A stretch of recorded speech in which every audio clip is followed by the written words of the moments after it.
Good morning! Good morning! Tuwang-tuwa ako dun sa actually blessed na blessed po pala sa buhay po ni Ate Ana Luna Dagyom. Kasi sa Ate Luna Dagyom, ay nakita po natin yung kanyang journey sa paglilingkod po niya sa ating pong Panginoon. And praise be to God, pang ilang beses niya na po ata ito na tumayo. Pero lagi po nating tatandaan kapag po tayo ay tumatayo sa presence po ng ating Diyos, kapag po tayo ay nakatumit. Minsan nagdadaw po kasi tayo sa sarili po natin kasi hindi tayo magaling, tama po ba? Lagi niyo pong tandaan, wala naman pong magaling. Lagi lamang pong sa habag ng ating pong Panginoon, kaya po tayo nakakatayo. At lagi po yung Zechariah 4 verse 6. Pwede po natin i-flash, Zechariah 4 verse 6, sabi niya dito, not by might nor by power, but by the Spirit of the Lord. Amen po? Okay lang kayo? Mamaya na kayo tumahimik, di ba ako nag-start? Kasi sigurado ako mamaya tatahimik na naman kayo Pero ayun, isang pinagpalang umaga po ulit sa buhay ng bawat isa. So this morning, dahil ang ating pong Sunday service team ay Healing and Deliverance, so yung pong ating pag-aaralan ay pinamagatan ko pong Authority of the King.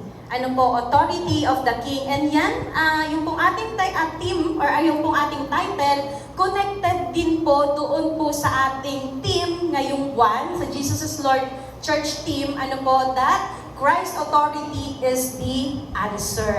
So connected po siya, healing and deliverance, including, or connected doon po sa authority ng ating pong Panginoon.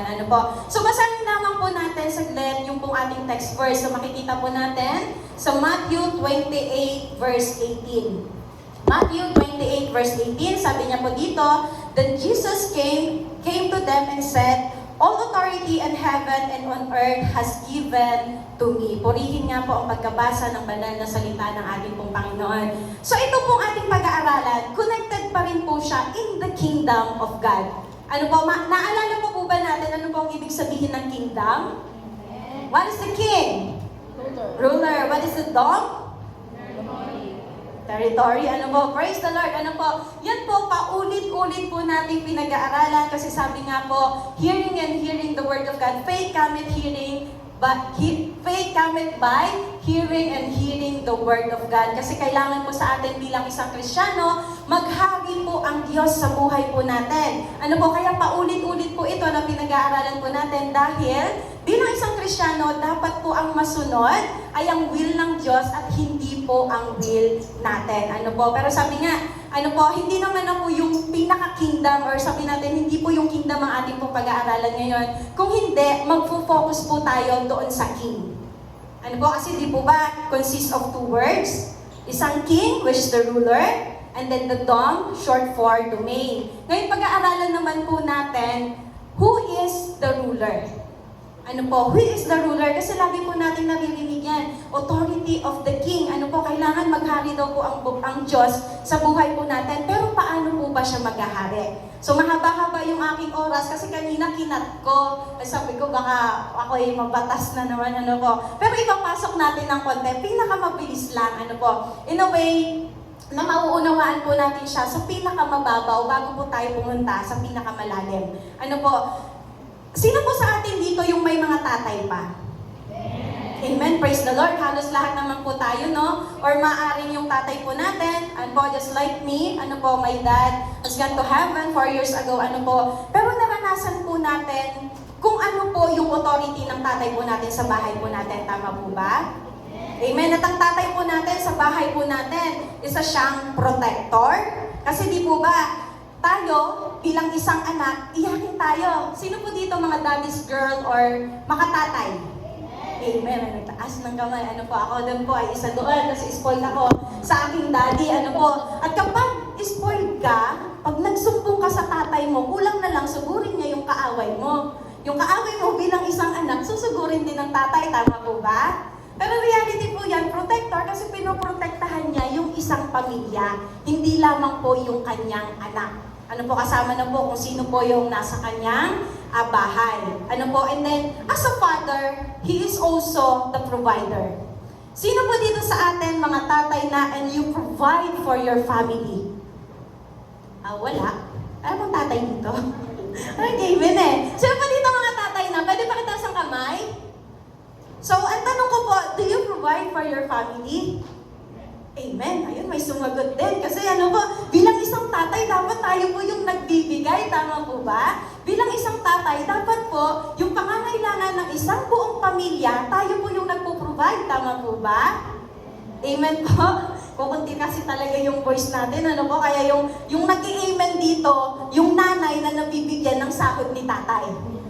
Tama po ba? Pero sa reality, dapat si tatay, siya yung provider ng lahat ng pangangailangan po natin, whatever it is. Kaya kapag sinabi ni nanay o ni anak na kailangan ko ng ganito, sabi ni tatay, wala na nga akong pambilimpintang, kailangan mo pa rin. Diba? Pero He is the provider. He will provide for everything. At alam niyo po ba, minsan ito yung pagkukulang po natin bilang asawa or bilang isang anak, ni hindi man po tayo nakakapag-thank you sa mga tatay natin as they provide for the family. So mamaya, pag natapos po yung service natin, reach out for your dads, reach out for your papa, your tatay, kung ano man po yung tawag natin, and then just say thank you. Amen po? Amen. Then sabi nga po doon, He is the head of the family. He is the head of the family. Or ibig sabihin, sigurado ako maraming magdi-disagree dito. Nanay, wag muna kayo mag-disagree ha. Head of the family, ibig sabihin, dapat siya ang nasusunod. Tama po ba? Wala na nag-amen. Tatay, kayo na lang tanungin ko. Dapat kayo yung nasusunod kasi kayo yung ruler. Kayo yung authority. Tama po ba? Nagdi-disagree si nanay, hindi. Dapat akong masunod. Tama ba? Mas marami yan eh. Akin ang pera mo. Hindi, huwag mong gawin yan. Hindi ka aalis ngayon. Di ba? Walang nagiging authority si nanay. Hindi. Iba naman po kasi yun. Usaping personal naman yun. When it comes to family, andun yung rules and regulation na siniset ni tatay para mapabuti yung kanyang buong pamilya. Amen po ba? He is the protector of his child, ruler and the authority. Sabi nga po sa 1 Timothy 3, verse 4, NLT. NLT po natin buksan. 1 Timothy 3:4, he must manage his own family well, having children who respect and obey him. So ito po yung tatay po natin.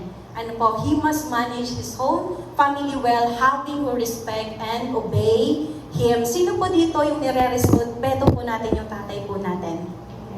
Dapat po kasi unang-una, wala naman po tayo dito kung wala din po yung mga tatay po natin.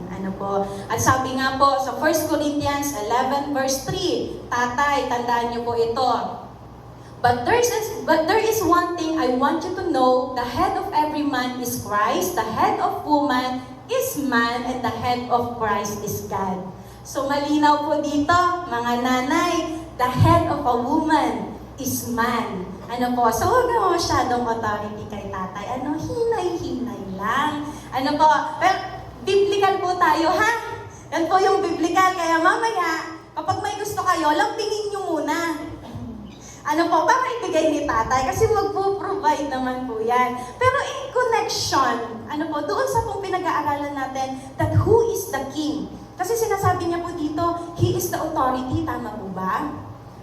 Sabi niya dito, he is the authority. Ngayon, kung si tatay on earth, he is the authority of the family, ibig sabihin, yung tatay natin na nasa langit, siya din po yung authority ng buhay natin. Tama po ba? Siya din dapat po yung mangunguna, magkakaroon ng plano sa buhay po natin. Dapat siya din po yung nasusunod sa buhay po natin. Tama po ba? Amen. Kaya lang, dahil sa free will, nawala yung authority ni tatay. Tama po? So, biglang, hindi, ako dapat ang masunod, buhay ko to eh. Diba? Parang, hindi, layo muna ako kay tatay. Pero, in reality, dahil sa pinasabi niya nga po dito na pinaghaharian po tayo ng ating pong Panginoon, so dapat ang lahat ng nangyayari po sa buhay po natin, even our plans and goals, dapat po ay kung ano yung will ng ating pong Panginoon. Amen po ba? So yung King na pinag-uusapan po natin dito is our Lord Jesus Christ. Wala po tayong ibang itataas kung hindi ang ating pong Panginoong Jesus. Ngayon, tatanong ko po ang ating Diyos, saan po ba nanggaling yung authority ng ating Panginoon? Saan po ba nanggaling yon? Then, inisip ko, nanggaling kaya yon when He died on the cross? Napakabilis ho ng sagot ng Diyos. Sabi niya, no. Hindi yun ang galing doon kasi una pa lang, sabi niya nga po dito, Jesus always had authority because He is the Son of God. Maalala po ninyo, or tanda po ba ninyo in the New Testament ng ating pong Panginoong Jesus, before pa po siya namatay doon sa cross of Calvary, nagpa-perform na po siya ng miracle. Tama po ba? Bumubuhay po siya ng patay. Tama po? Nagpapagaling ng may sakit. Ano po, He performed a lot of miracles na hindi po natin magilang. Yung mga may sakit na sinasabi po natin, yung mga bingi, yung mga pipi, yung mga bulag, gumagaling po yun. Even the cripples. Ano po, nagpapalayas po siya ng mga demonyo doon sa mga taong nasasaliban. So, ibig sabihin, bago pa man siya namatay doon sa cross of Calvary, He has always that authority. Amen po? Pero, dahil po doon sa death and resurrection ng ating pong Panginoong Jesus, it is the completion and confirmation of that authority. So ano po bang ibig sabihin nun? Completion and confirmation of that authority. Ano po, medyo palawakin lamang po natin ng konti. Ano po, ilang araw po na namatay ang ating pong Panginoong Jesus? 3 days.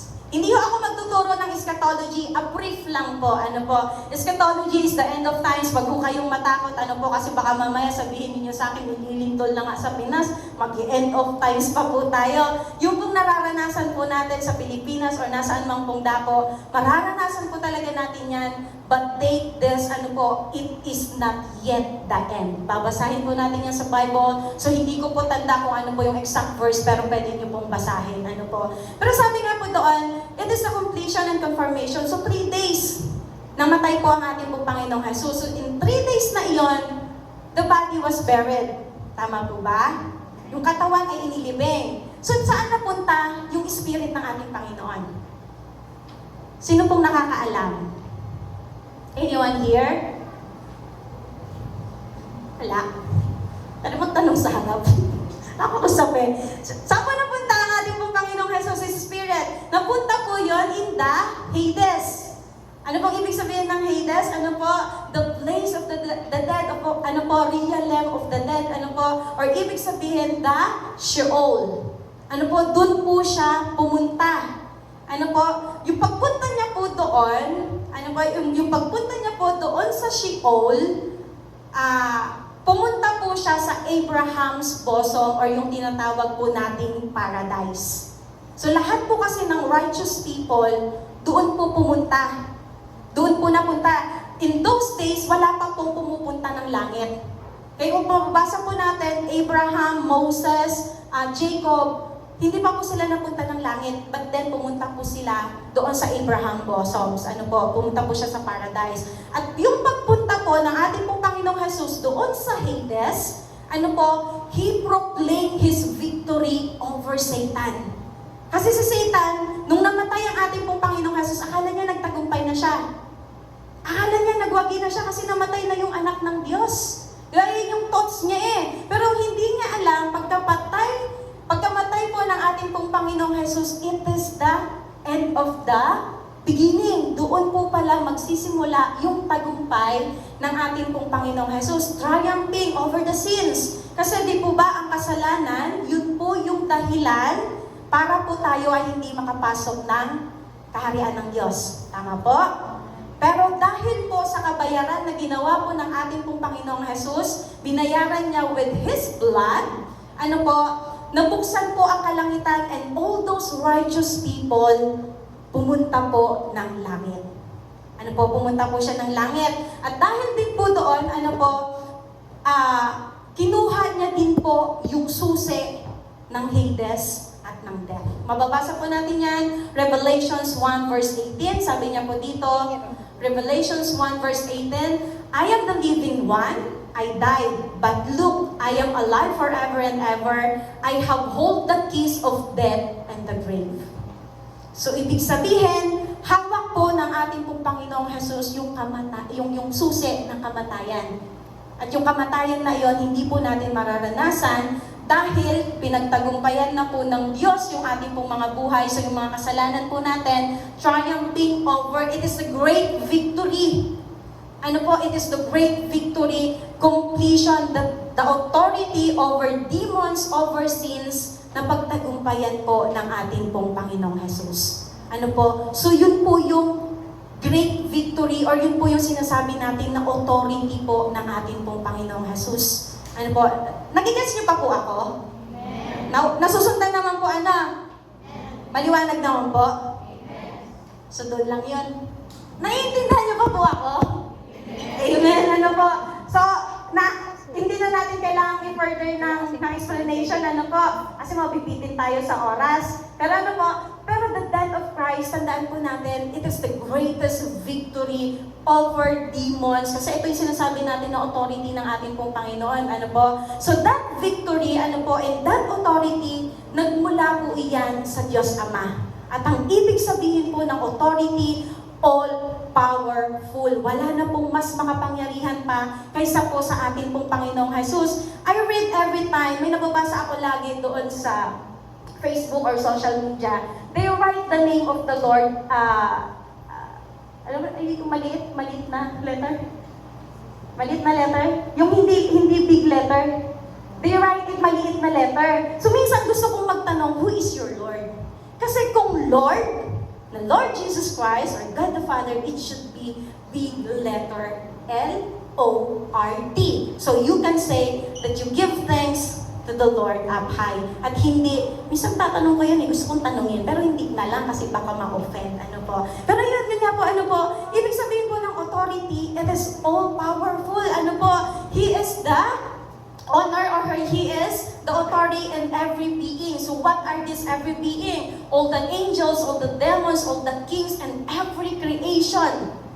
Lahat dito sa mundong ito, siya po yung pinakamakapangyarihan at wala pong makakahigit pa sa Kanya at wala pong makakapantay sa Kanya. Amen po ba? Amen. Sabi nga po sa Philippians 2 verse 9 to 10. Philippians 2 verse 9 to 10, sabi niya po dito,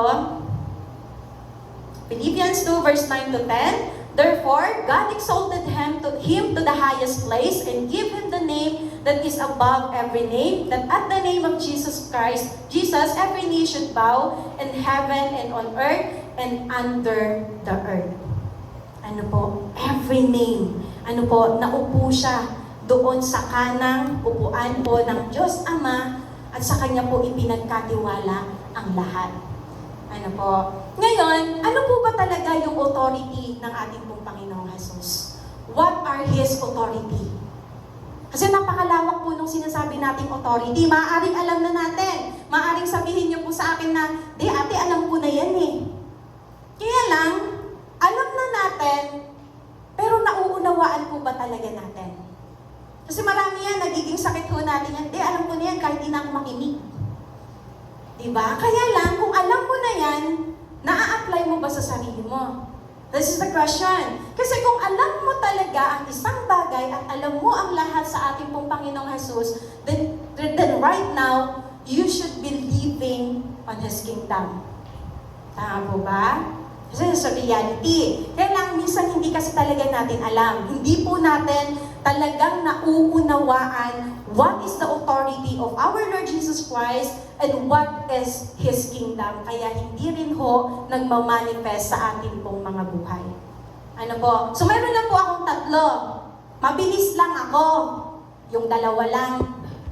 Yung 1 and 2. Yung pangatlo, doon kasi talaga tayo magfo-focus. Kasi di ba healing and deliverance po tayo? So yung una at pangalawa, mabilis lang ako. Pero sabi nga po doon sa una, what is the first? Jesus has authority over heaven and earth. Basahin po natin Matthew 28 verse 18.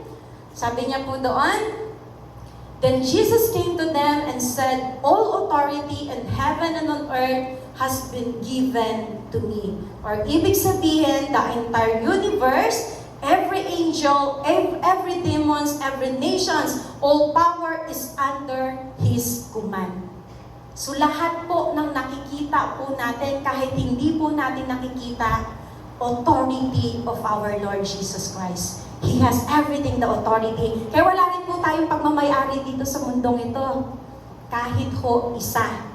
Kahit ho sabihin natin na pinili ko naman yan, kanino bang perang pinambili natin? Di po ba sa Lord? So, hindi pa rin po natin yung pagmamayari. Ipinagkatiwala lang po sa atin. Amen po ba? So, He has authority in everything. Kaya minsan, pansin niyo po ba yung sa mga sarili natin, yung kahit gustong-gusto mo, hindi mo magawa? Dumating na po ba tayo sa punto na yon? Yung dapat gagawin mo na eh. Gusto mo talaga yan. Dapat sa akin yan. Diba? Ikaw, ikagrab mo na lang, pero bakit hindi mo magawa? At naranasan na po ba natin yon? Ibig sabihin po kasi nun, nag-rule ang ating pong Panginoon sa buhay po natin na hindi kasi yan para sa iyo, kaya ayaw niya yan, kaya hindi mo yan ginagawa. Diba? Our spirit is connected to the Holy Spirit. Tama po ba? Sino po sa atin ng born again? Yung praise the Lord. Ang sarap talagang makinig dito. Pwede ba i-F natin doon tsaka dito? Diba? Kasi hindi naman yung naririnig ko, ikukunti doon. Ano po? Pero sino sa atin born again? Amen. What is the meaning of being born again? Relationship to our Lord Jesus Christ. Tama po ba? Amen. So, ibig sabihin yung spirit natin, connected to the Holy Spirit, na hindi na po nasusunod kung ano yung will po natin. Ano po? Kaya He has the authority even to our lives. Ano po? Yun po yung pinakauna. And then ang pangalawa, authority to forgive sins. He has the authority to forgive sins. Sabi nga po, so Mark 2 verse 10, basahin lang po natin. But that you may know that the Son of Man has authority on earth to forgive sins. Ano po, andyan daw po yung authority ng ating pong Panginoon para daw po tayo patawarin sa lahat po ng ating pong mga kasalanan. Marami po sa atin, ganito yung situation kapag ini-invite po natin sa church. Lalo na hindi po talaga nakakakilala or those people na hindi ko masabi kung they hate. Hindi ko rin masabi kung ayaw ba talaga nilang magpunta ng church o ano. Pero madalas kapag nag-i-invite tayo, ganito yung sagot nila. Ayoko mag-church, matunaw ako dyan. Iisip ko, paano ko matunaw dito? Malamig naman. Nainitan kayo? Hindi. So, hindi tayo matutunaw. Sabi niya doon, at ayoko mag-church, masunog ako doon. Ha? Iisip ko, impyerno ba to? Susunog kayo? Hindi pa rin mainit, di ba? Marami sa atin ganun tayo kasi iniisip natin, hindi tayo karapat-dapat pumunta dito kasi makasalanan tayo. Well, this is one thing you should remember. This church ay para po sa makasalanan. Ano po, hindi po nagtatangi ng tao itong church na ito. This is the doctor. Hospital po pala. This is the hospital para sa ating pong mga kasalanan. Hindi ho porket na tumatayo ho kami, hindi po kami makasalanan. Lahat po kami makasalanan pero binabago lamang po ng ating pong Panginoon everyday. Kaya yung convicted po tayo na ate kasi ang laki ng kasalanan ko. Wala akong malaki o maliit na kasalanan. Amen po? Tandaan niyo po yan. Parang ganito lang yan. Nagnakaw ka ng 1,000. Pag nanakaw, kasalanan, tama po ba? Nagnakaw ka ng piso, anong tawag doon? Pag nanakaw pa rin, so kasalanan. So yun po yung sinasabi natin na walang malaki o maliit na pagkakasala.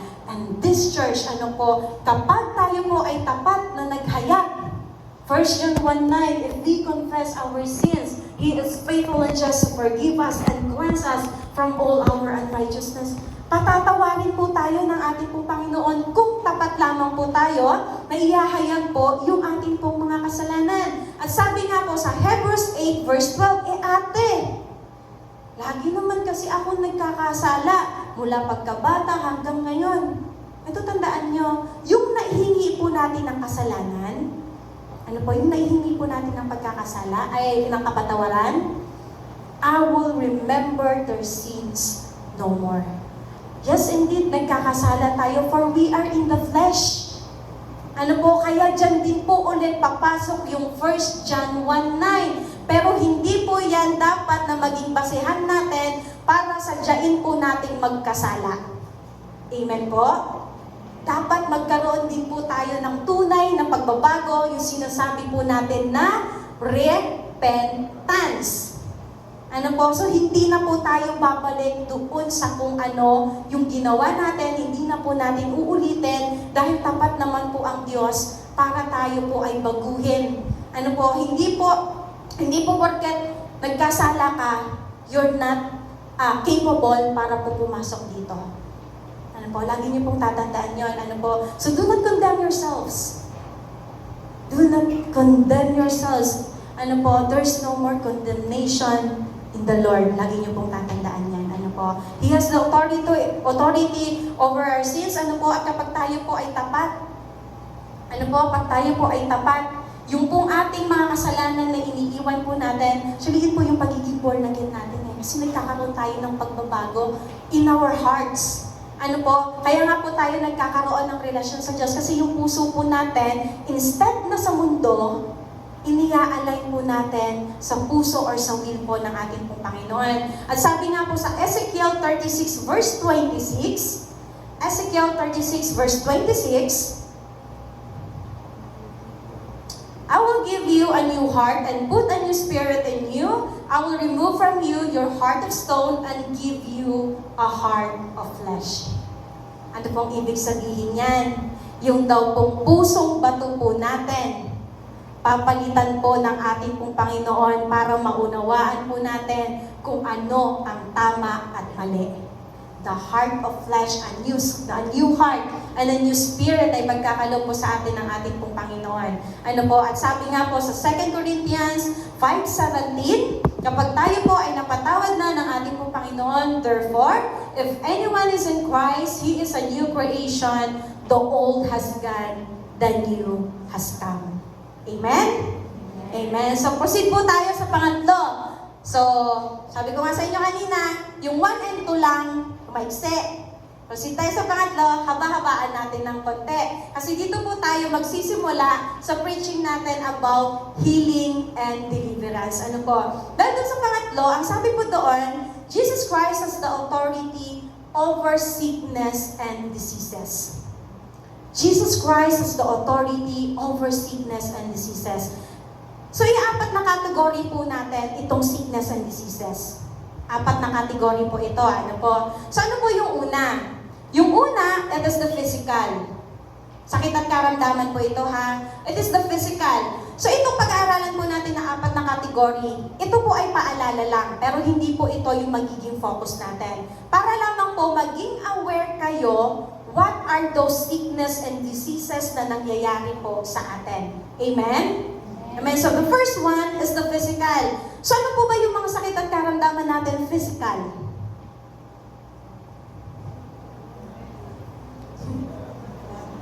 Lagnat daw, hindi lagnat. Lagnat. May trangkaso, may sipon, may cancer.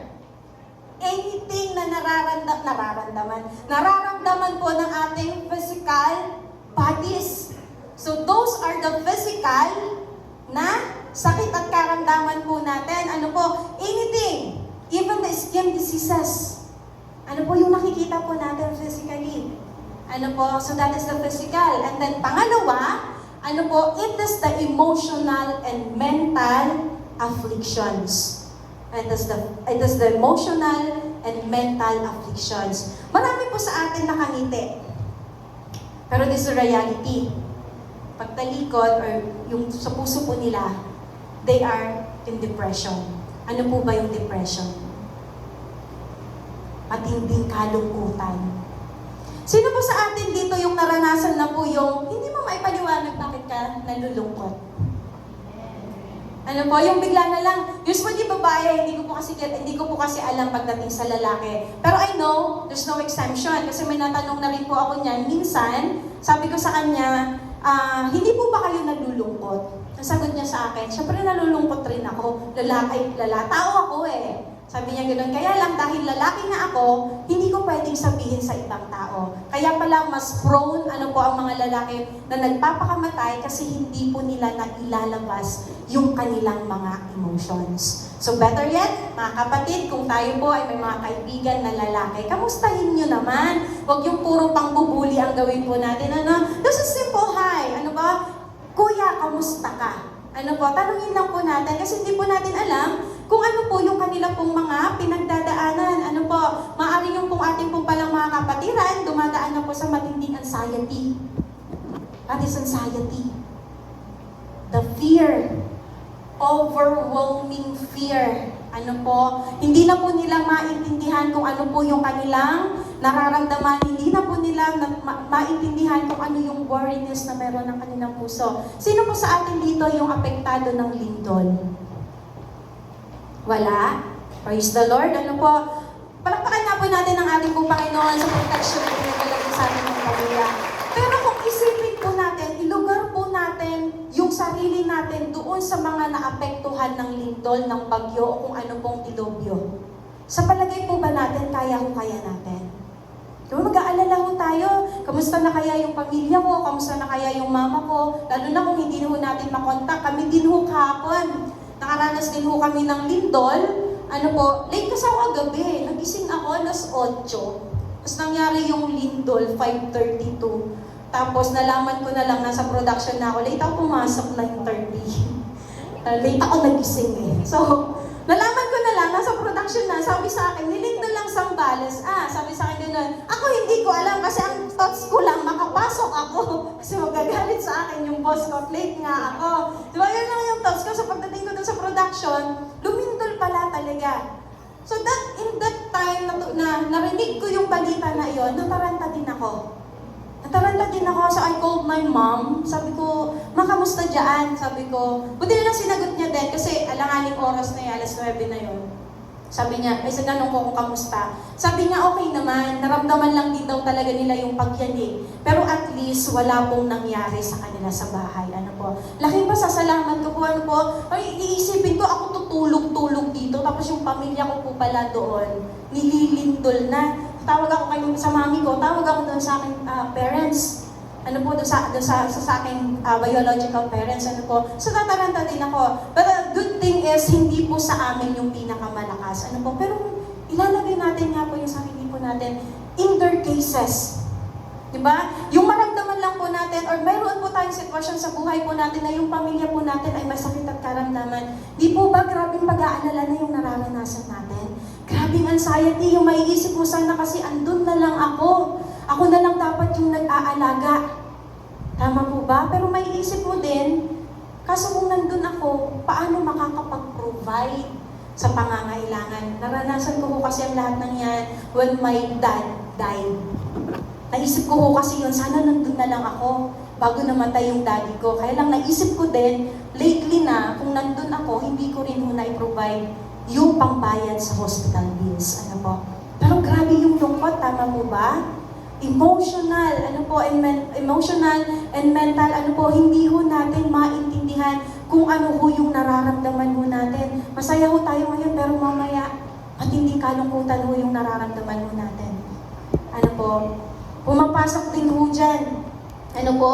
Yung hindi ho tayo magpakali, yung wala ho tayong peace kasi hindi po natin kayang magpatawad. Mental, in our mental, in our emotional. Tama po ba? Kapag may kagalit po tayo, hindi rin ho tayo mapakali. Diba? Kapag mayroon tayong hindi mapatawad na tao, yung puso mo punong-puno ng galit. At kapag punong-puno po yan ng galit, hindi rin po tayo nakakatulog ng tama. Tama po?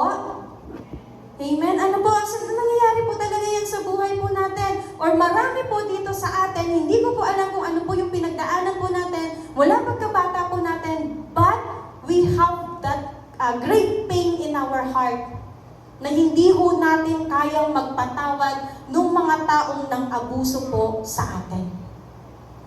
Ano po? Mental and emotional. Kaya po marami din po sa atin nagiging overthinker. Ano po, ang lawak ng kanilang kaisipan, hindi pa man po nangyayari, pero nangyari na sa kanilang kaisipan. Kasi they have the mental and emotional afflictions na hindi po nila kayang palayain sa kanilang pong mga sarili. And then pangatlo, ito po yung pangatlo, it is the spiritual afflictions. Nakakita na po kayo ng mga tao na sa Liban? Wala pa naman po. Amen. Nangyari na po yan. That's a reality. Demonic possessed. demon possessed, ano po. So marami po yan, nangyayari po rin yan kahit in our GIL church, lalo na po kapag mga big events. Ano po, madalas po tayo na madalas po na maposes ang mga tao kapag full po sila ng emotions na hindi po nila kayang i-let go. Ano po, kaya nangyayari yan. Totoo ho yung mata na nagiging puti na laang. Totoo ho yung nagwawala. Ano po, wag ho nating tawanan. Kasi that is a serious problem. Ano po, that is a serious case na hindi po natin kailangan, nasaniban si siguro ganito nangyari yan. Hindi ho natin dapat pinag-uusapan yung mga ganyung bagay. Kasi isipin na lang ho natin, again, ilugar mo yung sarili mo doon sa situation niya. Ano po, spiritual afflictions, kahit tayo ho po minsan hindi ho natin kayang pumunta dito sa church kasi yung spirit ho natin, sabi nga yung faith po natin tumagilid na naman. Ano po, and then pang-last, kasi 4 na kategory, tama po ba? It is the consequences of our wrongdoings. Consequences doon sa mga maling desisyon po natin sa ating pong mga buhay. Kung ibabase po natin sa Bible, itong wrongdoings na ito, kay King David. Sino pong nakakaalam ng kwento ni King David? Amen. So si King David ay nangalunya. Tama po ba? Ang dami na nga kasing asawa ni King David, nagdagdag pa ng isa, kaya naging 8. Pero yung ginawa niya na iyon, pinagsisihan niya po yun. Nagkaroon po siya ng curse in his life. Sa kanyang pangangalo niya, makikita po natin, Psalm 32 verse 3. Psalm 32 verse 3, makikita po natin dyan, when I kept silent, my bones wasted away through my groaning all day long. Or ibig sabihin, maaaring si King David ay nagkasakit, bone cancer, or rheuma, or hindi ko alam, pero sabi niya nga dito, my bones wasted away through my groaning all day long. Nararamdaman niya sa kaibuturan ng kanyang katawan. Nag-suffer siya ng matindi dahil po doon sa maling nagawa niya or sa maling ginawa niya. Pangangalo niya po yun. Ngayon sa atin, in our days, wrongdoings. Maaaring tayo hanggang ngayon, sorry for this, addict tayo. Addict tayo. What are those? Sino sa atin manginom? Ako po, pero dati yon. Sino sa atin dito nagsisigarilyo? Wala akong aamin kasi hindi din ako yun. Pero yung mga yon, pansinin po ninyo, kapag ganun ang ginagawa natin, ano pong sakit na nakukuha natin? Cancer, tama po ba? Marami hong namamatay dahil ho dun sa panginginom at paninigarilyo ho natin. Addictions po, ayan, even doon sa mga mobile games. Sorry na ho, wala ho akong pinatatamaan. Pero di po ba kapag addict ka sa paglalaro, lagi ho masakit yung ulo natin kasi babad tayo sa radiation. Diba? Masakit sa ulo to.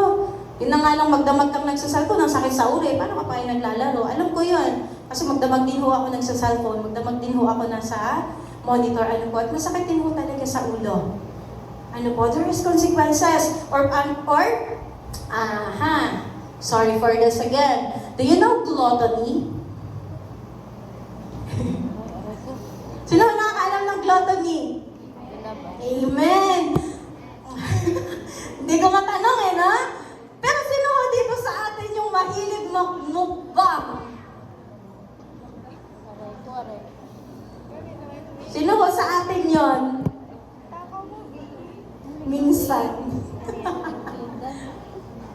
Pero sabi ho, kapag na ho tayo gluttony or kain ng kain, yung busog ka pa naman pero kakain ka pa rin, kasi may pagkain natin kasi yung masarap. Ate, hindi kasi pwedeng hindi ako kakain kasi inaya naman ako. Ate, sarap kasi doon, gluttony. Magkaiba ho yung matakaw lang, ay hindi parang pareho naman. Kasi wala naman akong matakaw na hindi mo nagmumukbang. Nakakasama ho yan sa kalusugan. Sabayan mo pa ng katamaran. Ang lakas mo lang ang kumain, itutulog mo pa kaagad, tapos magtataka ka, bakit ka lumalaki? Aray ko naman. Ano ang makukuha nating sakit dyan?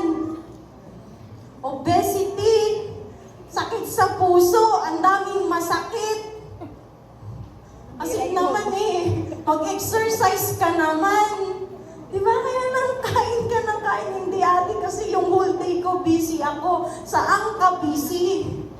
Pero may time ka para kumain, wala kang time para mag-exercise kahit 15 minutes lang, pero kaya mong kumain within 2 hours. Oh, mamay, naka-schedule na dito. Ate naman ngayon na nga lang kami lalabas Hindi, na-explain ko lang sa inyo. Hindi ko kayo pinaparinggan. Pero sa reality, gluttony, masama ho yan sa katawan. Lahat ho ng sobra ay... sa inyo na ho nang galing yun hindi na ho sa akin. Yung sobrang katamaran din ho natin. Ate, pagod kasi ako. Masakit na nga yung dibdib mo kasi ayaw mo mag-exercise. For a good heart, kailangan natin mag-exercise. Tama po ba? Maglakad-lakad naman tayo kahit yung rest day lang natin. Marami po sa atin nagre-rest day 2-2. Dalawang araw na walang pasok o kaya naman 3-1. Maglakad ka naman. Huwag naman yung, wala akong pasok sa susunod, kain tayo. Saan mo naman muna exercise na? Kayo rin ho ang makakaano yan. Kayo rin ho, magsasuffer, tama po ba? Even immorality. Immorality, sexual immorality, up to these days. Ang dami ho nitong gumagawa. Sexual immorality, consequences sa mga may asawa, pero pagdating dito sa Taiwan, nag-FTO. What is FTO? For Taiwan only, yes, correct, ni hindi makapag-post sa Facebook kasi natatakot, baka mamaya malaman ni original, kaso mas matapang si Kabut, aray ko naman. Di ba ba? Walang peace. Tama? Pag ganun nangyayari sa atin, wala naman tayong peace Consequences, araw-araw hindi mo malaman, naku po. Nahack na yung messenger ko. Hindi daw sa messenger nag-uusap sa line. Ang galing magtago Ano ba yung mga hindi na-hack? WhatsApp ba na nakakapag-open? Hindi ko din alam hindi ko naman kasi ginagawa Ay, buksan niyo yung cellphone ko, andun lang wala kayong makita. Totoo yan. Diba? Immorality. Wala tayong peace, maaari ka pang magkasakit. Tama po? Tapos ito yung last. Sigurado ko, ibabalik nyo to sa akin. Pero papaliwanag ko to sa inyo mamaya. Neglecting rest. Sabi niya doon, hindi ka naman din natutulog ate hindi kayo sure? Hindi ako natutulog sa dorm. Saan ako tutulog? Okay, sa may sabi noon, hindi ako. Di ba? Pero totoo. Kakasalpon ho natin, hindi na ho tayo nakakatulog. Kakasalpon ho natin, kakanood ho natin ng Korean drama. Ano ba?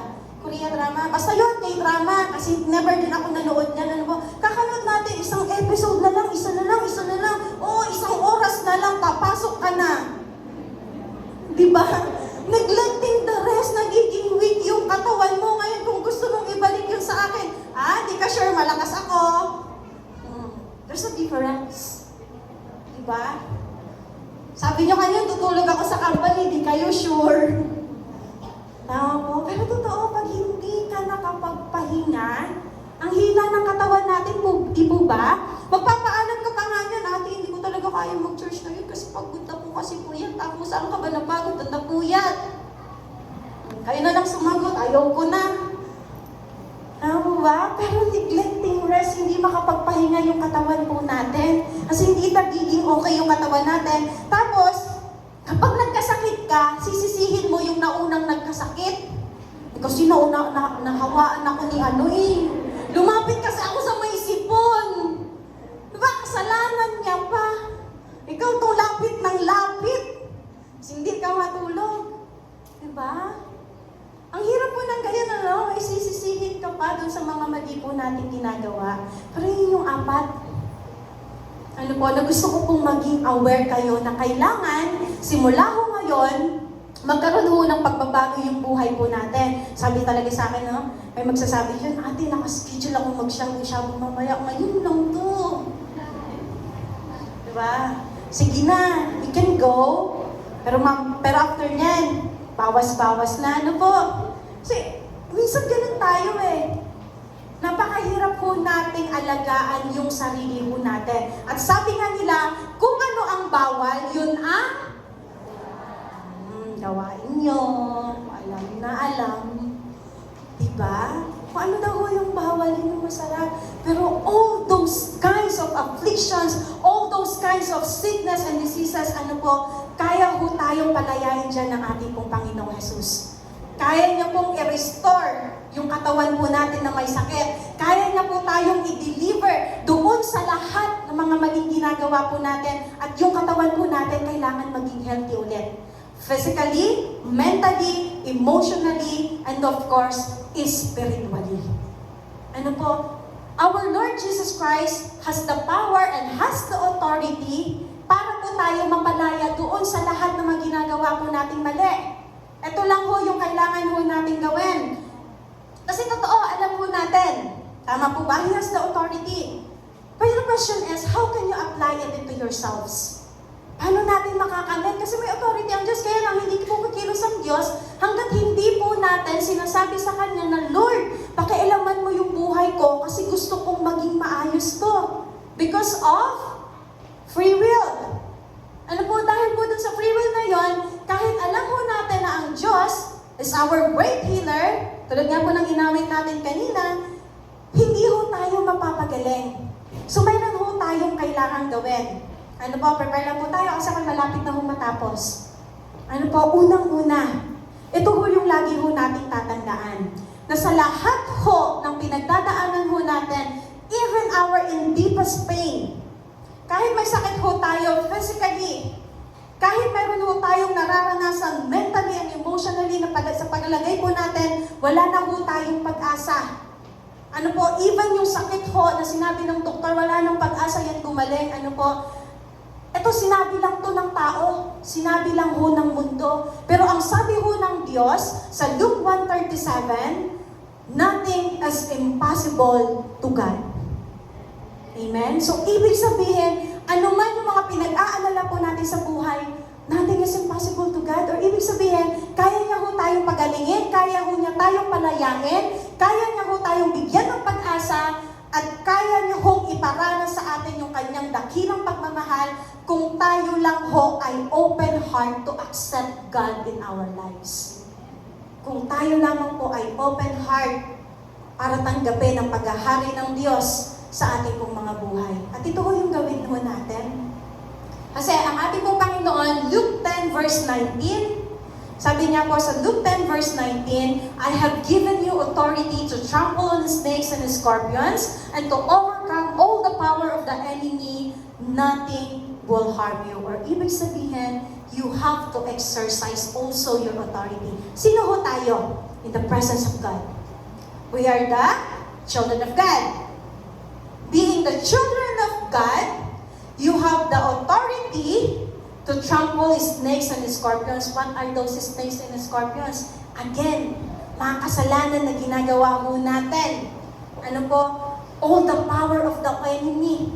Mapagtatagumpayan ho natin all the afflictions, lahat ng demonic, satanic attacks na ginagawa po ng kaaway po sa atin. Hindi natin kaya, ate, hindi ko na ho kayang kumawala doon sa maling relasyon ko. No! As a matter of your decision, just have to exercise your authority. Wala hong mahirap. Kailangan lang ho natin i-accept kung ano ho yung tama. Kasi dapat ito po yung maghari sa buhay po natin. Then, kapag naset na ho yung mind natin, tanggap na ho natin Alam ho natin na kaya-kaya ng Diyos na baguhin yung sitwasyon ng buhay po natin. Alam natin na wala hong imposible sa Kanya at nandun din ho yung authority natin to trample, para i-break lahat ng curses sa buhay po natin, even our families, ito po yung pinakakailangan. Isa sa kailangan po natin. Sabi po dito, John 14 verse 13 to 14. John 14:13 to 14, and I will do whatever you ask in my name, so that the Son may bring glory to the Father. 14, you may ask me for anything in my name, and I will do it. Now, it's your time to ask the Lord. So tayo ho, mananalangin mamaya. Ito lang ho yung kailangan natin gawin. You may ask me anything in my name, and I will do it. In the name of our Lord Jesus Christ, because He has the authority in every sickness and diseases and every demonic attack sa buhay po natin. At tayo po, bilang anak ng Diyos, Matthew 21 verse 22. Matthew 21 verse 22, ang sabi niya po dito, if you believe, you will receive whatever you ask for in prayer. Amen? So mananalangin po tayo na dapat andoon ho yung paniniwala at pananampalataya. If you believe, you will receive. Again, if you believe, you will receive. So ibig sabihin, pataasin po natin yung antas ho ng ating pananampalataya sa umagang ito. Amen po ba? Sige po, tayo po ay tumayo.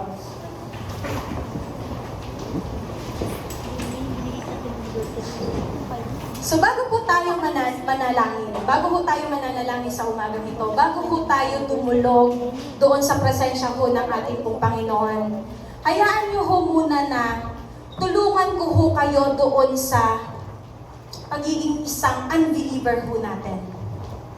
Or tulungan ko ho kayo muna doon sa sitwasyon ng puso ho natin na hindi ho natin kayang maniwala at magtiwala sa ating pong Panginoon. Yes, andito po tayo. Totoo yan. Yes, na andito ho tayo. Pero, yung hong ating buong paniniwala at pagtitiwala sa Diyos ay hindi ho natin maibigay. Kaya marami ho sa atin hanggang ngayon, hindi ho natin natatanggap our answered prayers, our breakthrough. So bago ho tayo magsimula, hayaan nyo ho na iset muna ho natin yung puso natin na kaya ho natin i-accept ang ating pong Panginoon sa buhay po natin. Na kaya niyang gawin anuman sa buhay po natin. Kaya niyang gawin at kaya ho natin paglabanan kung anuman ho yung mga problema na mayroon ho tayo. So I remember that a boy possessed by an impure spirit. This is a story in the Bible. Makita po natin yan, Luke 14. Hindi na ho natin kailangan i-flash. It is a paraphrasing. It's a paraphrasing. So po, ito pong batang lalaki na to, he was possessed since childhood. He was possessed since childhood. So, nangyari sa kanya, dahil inaalihan ho siya ng demonyo, siya ho ay pipi. Ngayon, yung kanyang bibig, laging bumubula. And then, he always throw himself sa apoy o kaya sa tubig para siya ay mamatay. So, ganun yung ginagawa nung demonyo doon sa batang iyon. Sinaalihan siya ng impure spirit. Ngayon, itong tatay, bilang isang tatay, andun yung pag-aalala niya doon sa kanyang anak. And he did everything para lang gumaling yung anak niya. Then, even the 12 disciples, the disciples of our Lord Jesus Christ, nandoon din. But they can't do anything. Wala silang magawa. Hindi rin ho nila kaya na palayasin the impure spirit doon sa batang iyon. Ngayon, andun po ang ating pong Panginoong Jesus. Nakigulo siya. Sabi niya, anong nangyayari dito? Then lumapit yung tatay. Kinuwento niya yung bata. Tanong ng ating pong Panginoong Jesus, kailan pa ba yan? Sabi ng tatay, mula pagkabata. Sabi nung ating Panginoong Jesus, niya ganun, ang babaw ng pananampalataya daw po natin. Kasi, mula pagkabata hanggang doon sa kasabayan, I don't know how old is that boy, hindi magawa na mapalayas yung impure spirit doon sa tao na yun. And in reality in our life, gaano ka na ba katagal nag-church? Gaano ka na ba katagal dumudulog sa ating pong Panginoon na bakit hanggang ngayon hindi po natin natatanggap yung kasagutan sa ating pong mga panalangin? Alam niyo po, sabi po ng ating pong Panginoon, kasi tinanong siya ng tatay one simple command ng ating Panginoong Jesus doon sa spirit na nandoon sa batang lalaki. Sabi niya, I command you to get out. Yung bata, kinumbol siya, halos mamatay. Hilig yung bata. Halos mamatay, ang aalam ng lahat ng nandoon, patay na yung bata. Pero hinawakan siya ng Panginoong Jesus, and yet, He's alive. siya. Tapos tinanong siya ng mga disciples, paano niya yung nagawa? Napakasimple ng sagot. Mangyayari yan sa pamamagitan ng pananalangin. How do we pray to our God? Paano ho ba tayo tumawag sa ating Panginoon? Yun ho kasi madalas yung mali sa atin. Hindi ho natin alam paano tayo tumawag sa ating pong Panginoong Jesus. Hindi ho natin alam paano po tayo tutulog. Akala ko kasi natin that God is a genie na kapag nag-ask tayo, He will do it in an instant. Kaya mga situation ho natin hindi nagbabago kasi akala natin siya yung magbabago at hindi ho tayo. No. Tayo ho yung dapat na may pagbabago. Ano po, para magkaroon ng kaayusan yung buhay po natin. Tanong pa nga ng tatay sa ating Panginoong Jesus, if you can, Lord God, tatanungin mo, Lord, kung magagawa mo po ito, kung maririnig lang po natin ang ating pong Panginoong Jesus, sabihin niya rin sa iyo, if I can do all things. Nothing is impossible to me. Now, mga kapatid, ano po ba yung situation natin sa buhay po natin na until now, hindi pa po nasasagot po ng ating pong Panginoon? Baka ho kasi, doon ho sa pinapanalangin ho natin, marami pa rin ho tayong ginagawang mali. Pwede ho bang patayin po natin yung ating lives sa luho? Start to pray. Tapos, kapain niyo po yung puso po natin. Kasi kayo ho ang nakakabatid nito, kayo ho ang nakakaalam. Na sa pagtawag po natin sa ating pong Panginoong Jesus, kailangan tama ho yung puso natin. Unang-una, when we call to our God, na punong-puno ho tayo ng sarili ho natin, punong-puno ho tayo ng pride, hindi ho tayo kayang tignan ng ating pong Panginoon. Kapag nandun po yung lahat ng kasalanan na ginagawa ho natin, kahit ho anong gawin ho natin, hindi ho tayo maririnig ng ating Diyos. Because of your iniquities, because of the sins, because of our wrongdoings. Nagawa ho tayo ng mali, ngayon may konsekwensya sa tawag ka sa Diyos. Ginagawa ho natin katawa-tawa ang Diyos. Paano ho ba tayo tumawag sa ating Panginoon? Paano ho ba tayo magtaas ng pagpupuri sa Kanya? You just raise your hands? Oh, yes, Lord. Yung Diyos nakatingin ho sa puso ho natin eh. Sabihin ho natin, Lord, if you can, no, He can do all things. Ang kailangan lang ho sa atin, tayo ho yung magbago. Now, sa pagdulog ho natin, at sa pagtawag ho natin sa ating pong Panginoon, can you just talk to our God? Tapos surrender everything to Him. Di ho natin alam.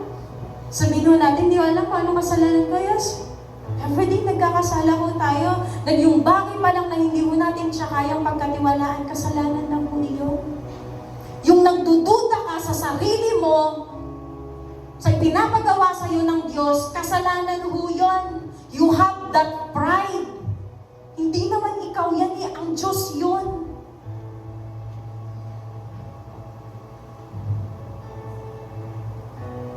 Puro kasi ho tayo sarili ho natin. Punong-puno ho tayo ng sarili ho natin.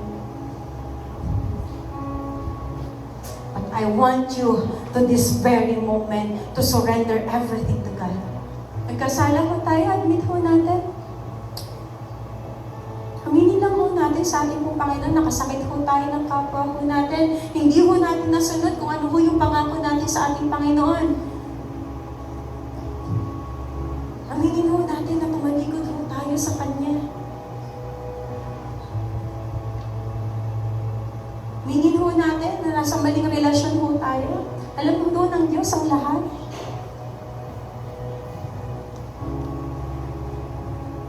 At kapag na-surrender ho natin everything to our God, dyan po tayo magsisimulang tumawag sa ating pong Panginoon. Oh God, Father in heaven, hear your people. Hear the plea of your people. Narito kami, O Lord, ang patuloy na nagpapakumbaba, O God. Lord, inaamin ho namin, nakasakit ho kami ng kapwa ho namin. Inaamin ho namin, mas pinipili ho namin lumayo kaysa maglingkod sa iyo. Inaamin ho namin na kami ho ay makasalanan. Lord, patawarin niyo ho kami. Wala ho kami kayang ipagmalaki sa iyo, O Lord.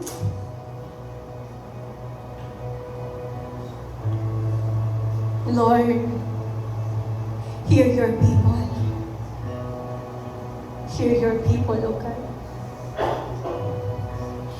Bago po tayo manalangin, na ulitin po natin itong awitin na ito.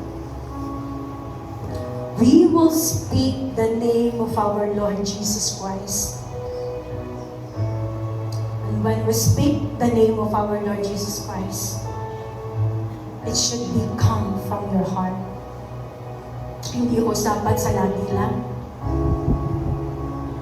Makapangyarihan ho ang ating pong Panginoong Jesus. Makapangyarihan ho ang pangalan ho ng ating pong Panginoong Jesus. Now, this is the right moment para po tayo ay tumawag, para po tayo ay mapalaya, para po maranasan po natin ang kapayapaan sa ating pong mga puso, at para magkaroon ng kapangyarihan ng ating Diyos sa ating pong mga buhay. Just open your mouth, sing the song. Jesus, the most beautiful name of all names.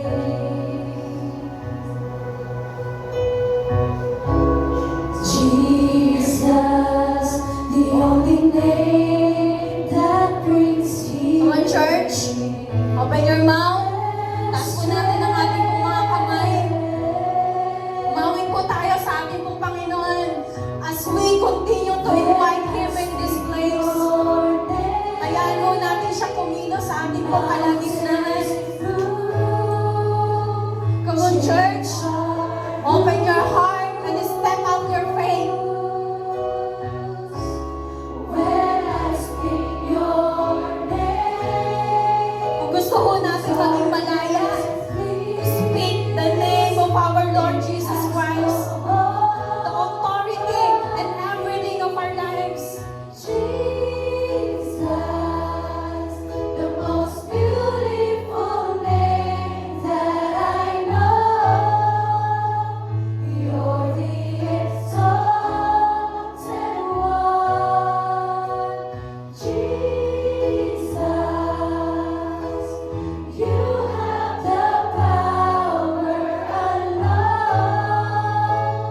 You lift the lonely one, Jesus. Ang ating pong Panginoon ay naririto po sa ating kalagitnaan. The Holy Spirit is here. Nangungusap po sa puso ng bawat isa po sa atin. The name of our Lord Jesus Christ has the power. Yung darkness na mayroon po tayo, kung gusto po natin mawala yan, speak the name of our Lord Jesus Christ. Kailangan po natin ng kagalingan. Kagalingan holistically. Physically, mentally, emotionally, spiritually, even financially. Those healing, pag itinawag po natin sa ating pong Panginoon, hindi po tayo magbibigo. There is power in the name of our Lord Jesus Christ. Ay mga kapatid, tumawag po tayo sa ating pong Panginoon. Dahil sa pamamagitan lamang ho ng pangalan po ng ating pong Panginoong Jesus, magkakaroon ho tayo ng kalayaan. And if you want freedom, gusto mong maging malaya? Gusto mong masagot yung panalangin mo? Gusto mong makatanggap ng breakthrough? Gusto mong maging maayos yung buhay mo? Gusto mong maayos yung relasyon mo sa pamilya mo, sa anak mo, sa kaibigan mo? Call in the name of our Lord Jesus Christ. Wala ho tayong ibang gagawin dito kung hindi tumawag sa atin pong Panginoong Jesus. Wala po tayong ibang gagawin dito kung hindi ang maniwala, manampalataya at isigaw po ang pangalan po ng ating pong Panginoong Jesus. Once again, let's sing the song. Jesus, the most beautiful name of all names. On church, bigay po natin sa Diyos ang lahat. Just surrender to God. That brings healing and strength.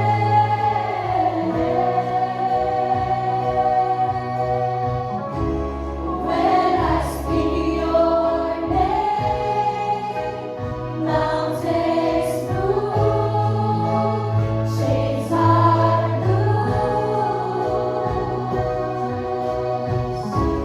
When I speak your name, darkness flees.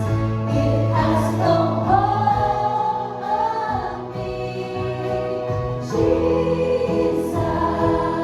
the most beautiful name that I know.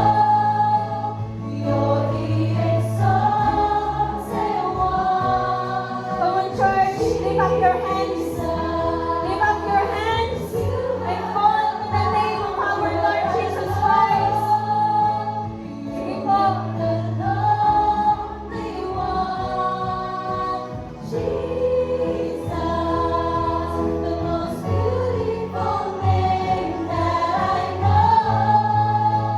You're the exalted one. Jesus, you have the power alone. You lift the lonely one. Jesus. Mga kapatid, ano ho ba yung mountains of our lives? What are those mountains na nararanasan ho natin? Ano ho ba yung mga problema ho na hanggang ngayon binabattle ho natin sa ating Panginoon? Namumroblema ho tayo na mawalan ho tayo ng trabaho? Ang mga kaibigan ho natin hanggang ngayon hindi ho tayo maintindihan sa pananampalataya na mayroon tayo. Even our own families disown us.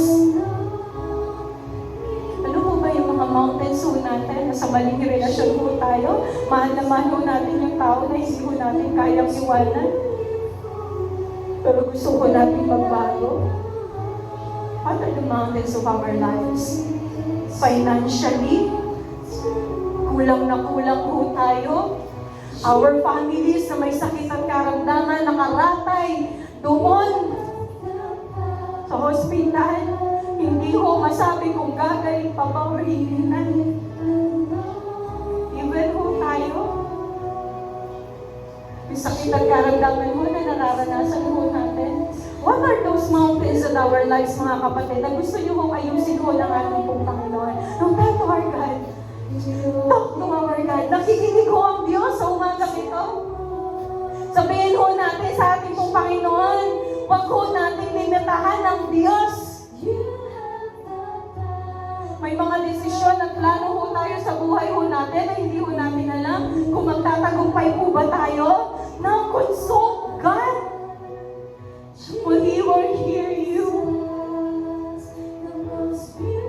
Sabihin ho natin sa ating pong Panginoon at tanungin ho natin ang Diyos. Ano po ba talaga ang nais natin gawin? Ano po ba talaga ang nais ng Diyos na gawin ho natin? What our purpose? Wala po tayong direction sa buhay ho natin. Now ask for guidance sa ating pong Panginoon. Kailangan ho natin ng protection. Nag-aalala ho tayo dahil baka isang araw dumating yung sitwasyon sa pamilya ho natin na hindi natin inaasahan. Now talk to our God for the covering protection para ho sa ating kong pamilya. Hindi na ho natin maintindihan yung nangyayari sa buhay ho natin sa mundong ito. Just have faith toward God. Pour out your heart. Pour out your heart, for He is visiting. Spread your heart. Sabihin lang po natin ang lahat. May mga bagay na hindi po natin kayang gawin. Ngunit kayang-kaya po gawin ng ating Panginoon.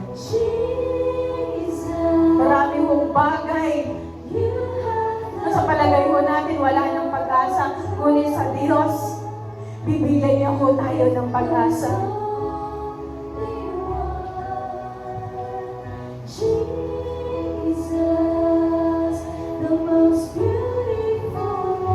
So, dear God, and let the name of our Lord Jesus Christ be exalted in this place. Come on, church! Come on, church!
sa presensya po tayo ng ating Panginoon.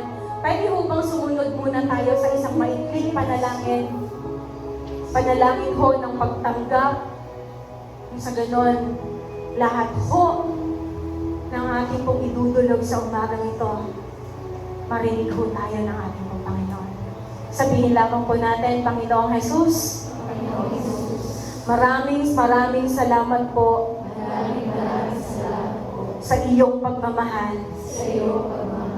Panginoon, sa oras na ito, inaamin ko na ako po ay makasalanan.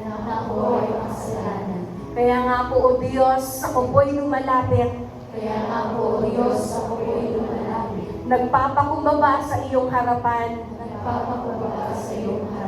Humihingi ng kapatawaran sa lahat po ng aking kasalanan. Pagkukulang at mga bagay na aking nagawa na hindi nakapagbigay lugod sa iyong dakilang pangalan. Patawarin mo ako at linisin ng iyong banal na dugo na natigis doon sa krus ng Kalbaryo. At sa oras na ito, tinatanggap kitang tunay bilang aking Diyos at sariling takapagligtas ng aking buhay. Manahan ka sa aking puso. Maghari ka sa aking isipan. Hawakan mo ang aking buhay. at patuloy ako ay mananatili at patuloy ako ay mananatili sa mayaman mong presensya. sa mayaman mong presensya. Maraming salamat po Maraming salamat po sa karapatang maging anak ng Diyos. sa karapatan ng maging anak ng Diyos. Ako na lamang po ang mananalangin. Yes, Lord. Hallelujah, hallelujah. Dakila namin Diyos sa mga banal. Panginoon, narinig mo po ang pagsusumamo ng iyong mga anak. Narinig mo, Diyos, sa mga piping panalangin, Panginoon, na sinambit ng iyong mga anak sa lugarin ito. Kaya nga po, O Diyos, as we continue to pray, na sa paglapit po namin sa iyong mayamang habag at awa, O Lord God, Lord, naniniwala at nananampalataya po kami na kami nga po ay iyong pakikinggan. Lord, sa iyong mga anak na nangangailangan ng kagalingan, Lord, hibuin mo po ang kanilang mga katawan na nakakaranas, Panginoon, ng sakit at karamdaman. In Jesus' name, I rebuke all the sickness and diseases, known and unknown, cancer, leukemia, heart disease, in the name of Jesus, in the name of Jesus. Even tumor, I rebuke you in Jesus' name, in Jesus' name. At meron po dito sa amin nakakaranas ng pananakit ng paa, kanilang tuhod, sakit sa ulo, sakit sa iyong tiyan. Now, claim your healing, kapatid. Claim it in Jesus' name. In Jesus' name. And Lord, marami ho sa iyong mga anak. Financially stable, Lord, as you promise in your words, you will the God that will provide in all aspects of our lives. Kaya nga po, kapatid, receive and claim the provision of our God in Jesus' name. And Lord, marami ho sa amin hanggang ngayon nagda-down po sa kanilang mga kakayanan. Lord, mangusap ka po sa kanilang mga puso. Sa mga taong nanghihina, Lord, palakasin mo nga po sila. Worrying for their family, Lord, protect them and their family, covering protections, Panginoon, yung pagkakaloob mo, Lord God. And Lord, maaari na pag-iinitan ng kanilang buhay sa company, Lord. As you promise, we are the head and not the tail. Kaya nga po, Panginoon, lalabas po kami sa bulwagang ito na dala-dala ho namin ang lahat ng pagpapala na nagbumula sa iyo. All your glory, Panginoon, na makikita sa buhay ng iyong mga anak. Lord, sa iyong mga anak nangangailangan ng favor, Lord, ipagkaloob mo nga po ang panalangin ng kanilang puso. Oh yes, Lord, hallelujah, hallelujah. Now open your mouth, mga kapatid. Open your mouth, and say hallelujah to our God. Say hallelujah, hallelujah. Ano pa po ang kailangan natin? Sabihin mo natin sa ating Panginoon. Dahil nilang Diyos ang nakikinig sa umaga nito. Now lift up your hands and lift up your prayer. Oh, hallelujah, hallelujah, hallelujah. Come on, church, and worship, worship, worship, worship our God. Patuloy po tayo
walang kapantay.